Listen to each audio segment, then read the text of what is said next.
Pag-vlogin natin si Tropa, itik natin kung anong gagawin niya at kung ano mang sasabihin nito. So, enjoy.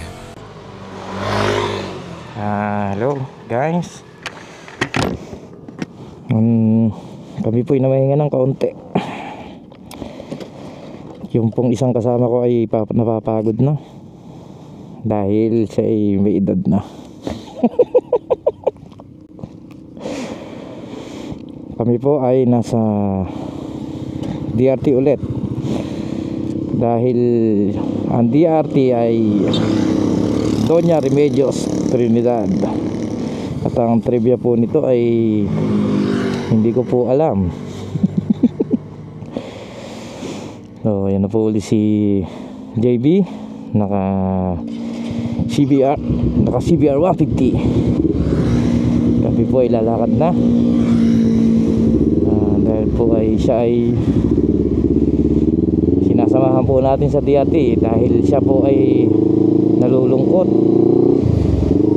at siya ay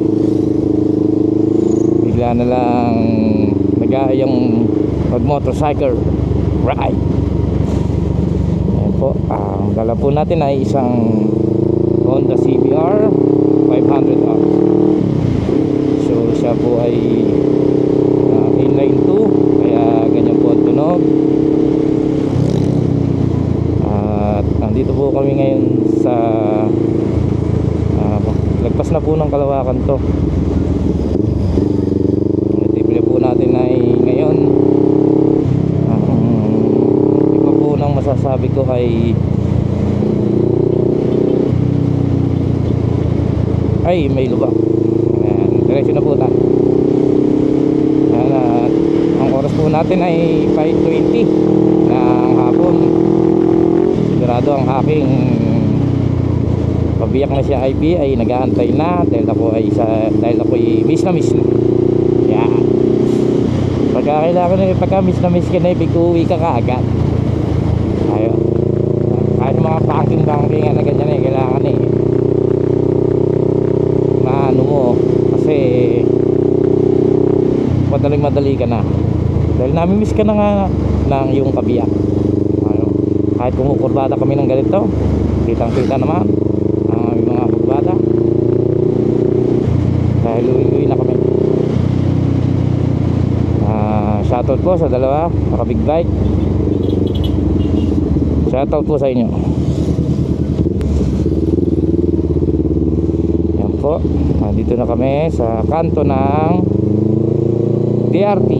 Hindi ko po alam kung saan sa DRT to, kaya po siguro ganon dahil hindi po tayo taga rito.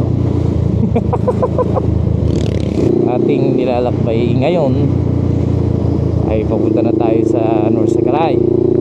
Ang ating lupang sinilangan, tahanan ng aking lahi. Ako'y kanyang kinukupkop at tinutulungan. Ganon. Maganda ang daan dito sa DRT. Napakagaling na mayor dito.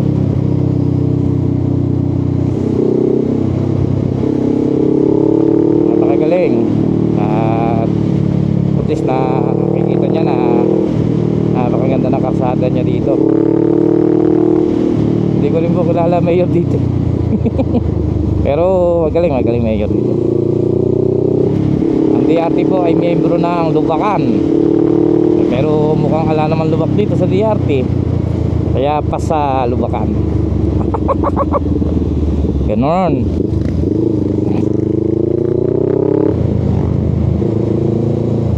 Ayan, dito po tayo.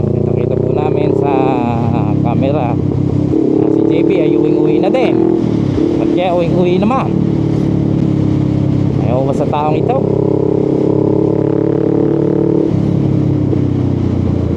Ayan, ang pumukurbada pa. Alam mo may kakarera. Wala namang kakarera, nadalawala lang man kami. Saka shoutout nga pala dyan sa ating mga kaibigan dyan sa North Sakaray at ang Garay Riders Club na pangunguna ng aming presidente na si Janame Carteño. Napakaganda po ng aming presidenteng yan. saka tutuyuin at saka tinuyo dire-diretso. At saka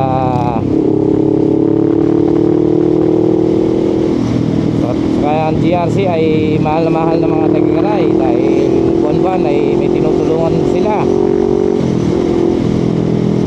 na mga nangangailangan para sa mga bayan ng Norsagaray. At ang Norsagaray po ay isang magandang lugar din dahil maganda pa po ang ating lugar dyan, at ang mga kanyang mga ilog ay malinis pa dahil dinadayo po lahat yan ng mga taga Maynila. Tapos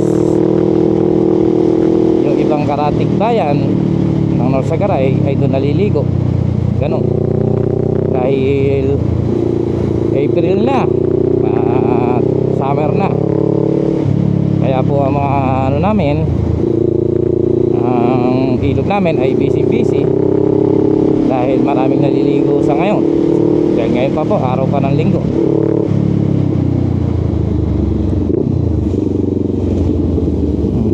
Ayan po, konting nabitin lang at may motor.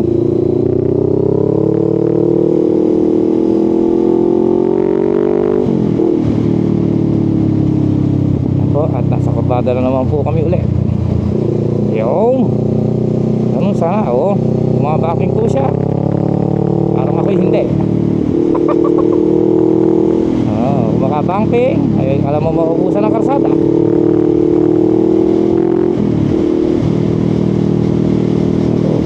Hindi naman sana. Nagnonohans pa po siya, alam mo kay galing-galing. Kaya ko'y naka na. Ayan, palusong po tayo ngayon. Saka ito mo, bagong ispalto itong part ng karsada na to.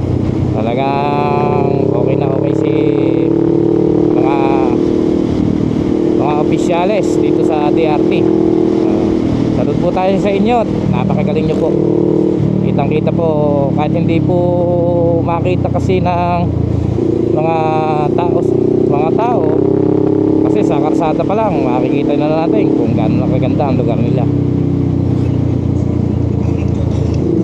Kasi pagka dayo ka, itsura pa lang ng bayan o ng mga karsada, mga street lights nila,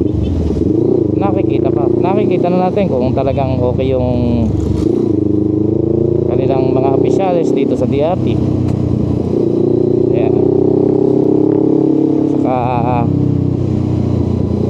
Dinadayo na rin po ito ngayon dahil maraming pwedeng aktibidad dito sa DRT, mga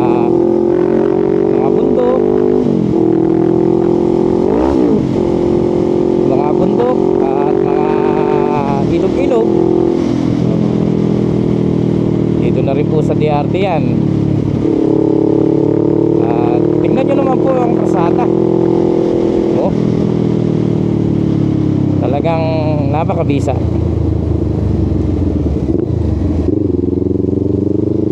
Napakabisa talaga nitong kalsada dito. Walang kalubak-lubak. Ayun na, tuwan-tuwa pa si JB. Kita nyo naman. Tuwa ka po kurbada. Ewan ko ba sa taong ito. Dahil alis na po pala siya at sinusulit na lang ang gala rito dahil siya po pupunta sa ibang Amerika at siya ay maghanap buhay.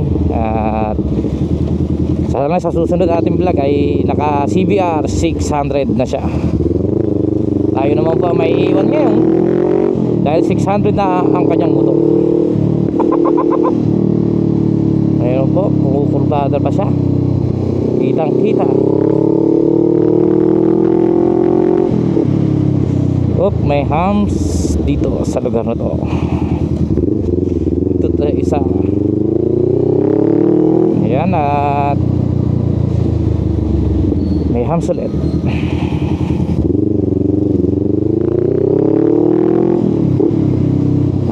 Kami rin, buti hindi tayo nakasabay sa karamihang mga rider dahil linggo ngayon, marami namamahinga at family day para sa kanilang pamilya.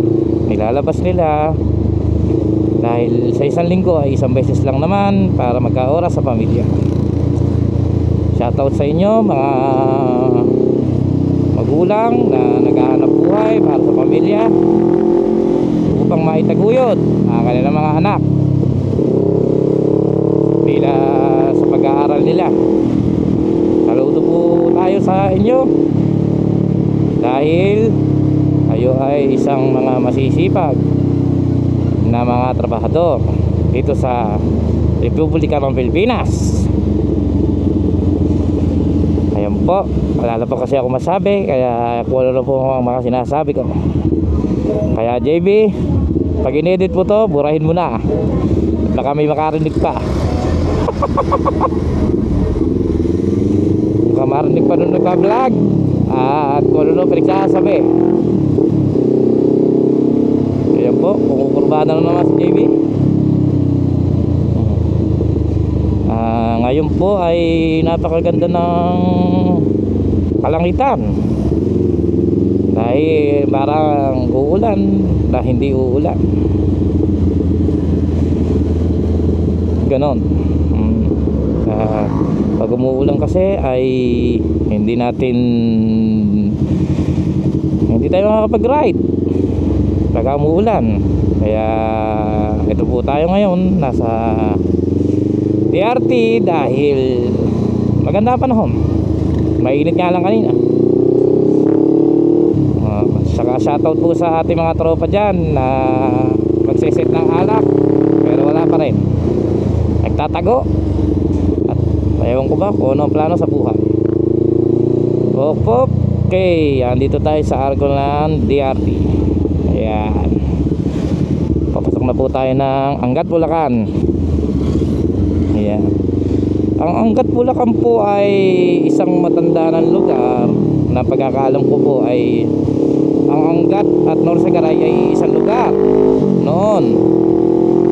So at napagbuklod ito dahil hindi ko po alam, dahil yun lang po ang aking pagkakaalam na ang Angat ay Norsagaray ay iisa. Ayan. JB, delete mo ito. Dahil wala mga sinasabi ko, wala pinagsasabi ko rin eh. Delete mo mamaya. Pero sigurado panunurin mo to.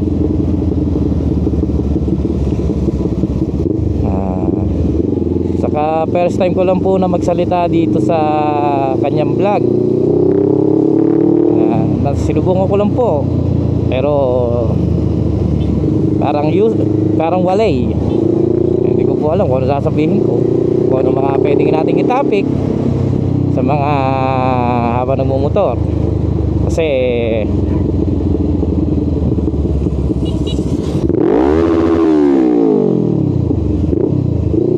ayaw po.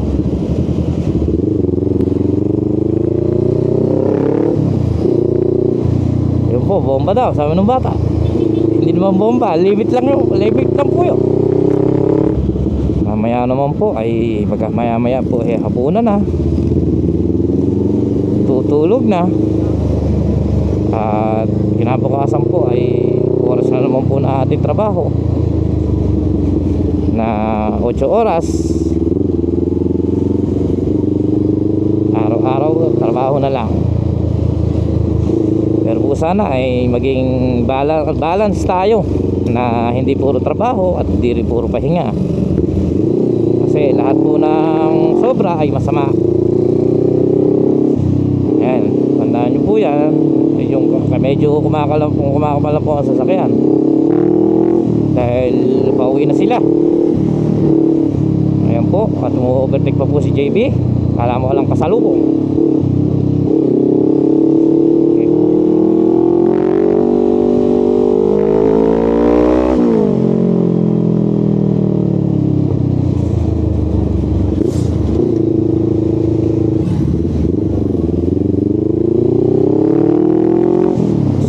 Stargazer naman. Stargazer ka pa naman, kibagal-bagal mo naman. Stargazer ka pa.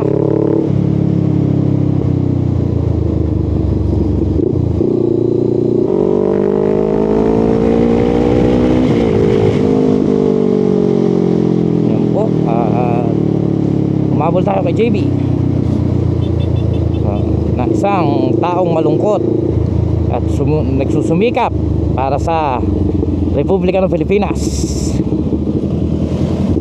Ang taong pong yan ay malungkot kasi wala pong nagpapasaya sa kanya dahil walang clown sa bahay nila.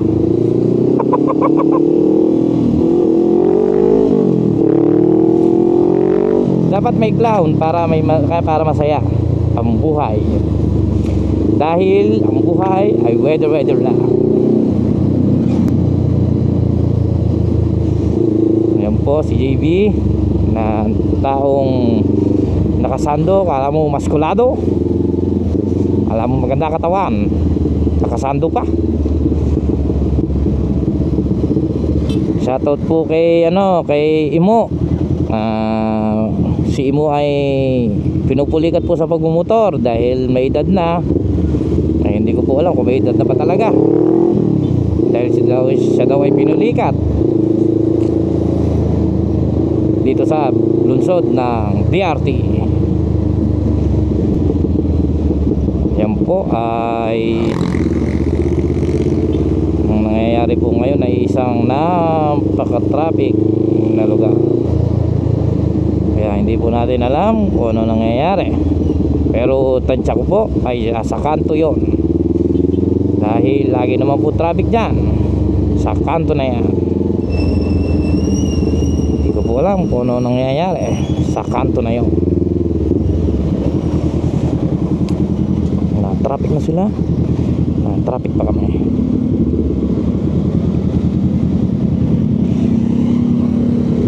Na-traffic na naman ang mga single, sumusuba pa tricycle, kaya natin traffic nagka-single ubra dahil uwi na po ng mga galing sa outing ng araw ng linggo.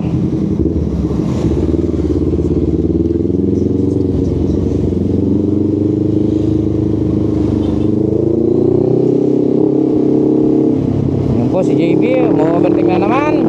Lagi na lang ako nauulot sa pag-overtake dahil ala na overtake pa na overtake. Opo, shoutout kay Pikachu. Pikachu. Dito na po tayo sa may mismong poblasyon ng Angat, Bulacan.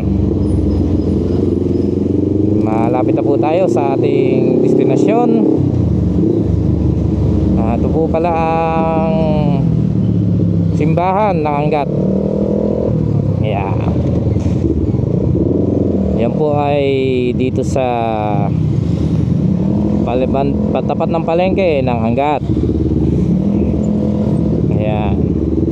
Yan si Toyota Commuter na hindi ko po alam kung ilan ang laman ng tao dyan sa loob, pero yan po yata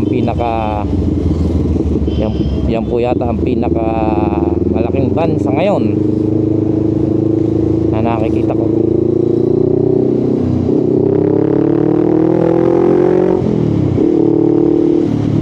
Yang si JB muntik nang mapitik ng van. Overtake kasi ng overtake, alam mo walang kasalubong.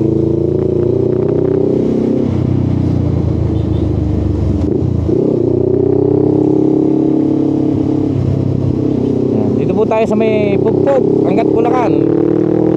Kita ang mother scent of nature ng mga kalikasan. Andito na po tayo sa welcome to North Sagaray. Yan ang ating bayan ng Magigilas.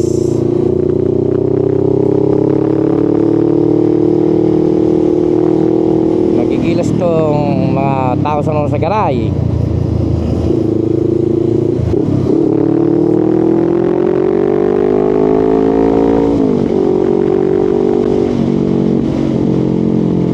Yan, ang mga akala mo kikigilas. Kitang kita nyo naman. Yan po ang solid lane. Yan. Dapat tayo sumunod sa batas. Sa batas ng karsada. Kalsada o karsada. Basta may sada, yun na yun.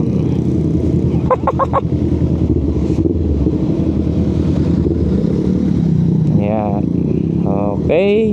Nandito na po tayo sa may parting crossing ng North Sagaray, Angat, Santa Maria Road. Yan.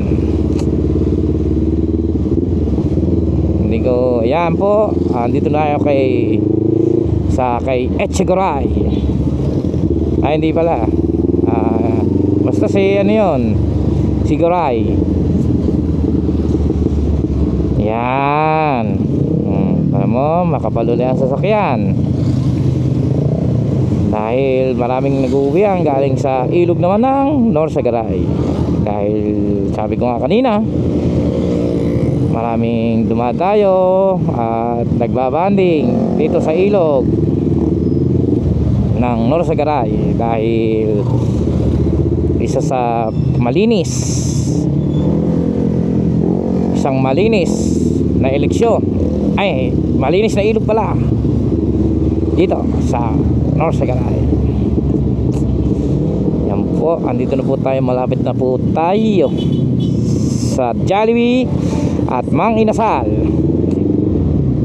Ewan ko ba, panlilibre po ire si JB, ang libre ng Mang Inasal. Ayun na, oh, lumagpas. Mukhang sa Jollibee tayo pupunta, ayaw sa Mang Inasal. Ayun na, lumiko ka. Nakpo, hindi rin lumikaw. Ayaw man libre sa Jollibee. Saan kaya pupunta ito?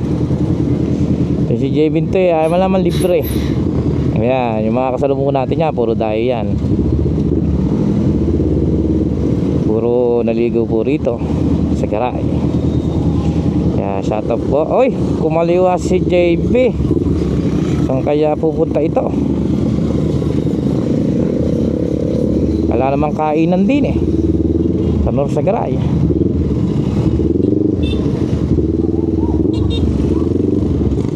Ayaw, pumasok dito. Opo, ano kayang lugar ito? Sa Jollibee. Jollibee ba ito? Uhoy. Ayun na, nakapasok na siya dito sa garay. Hanggang dito na naman po mga bata, sa susunod na uli na vlog dito, vlog doon.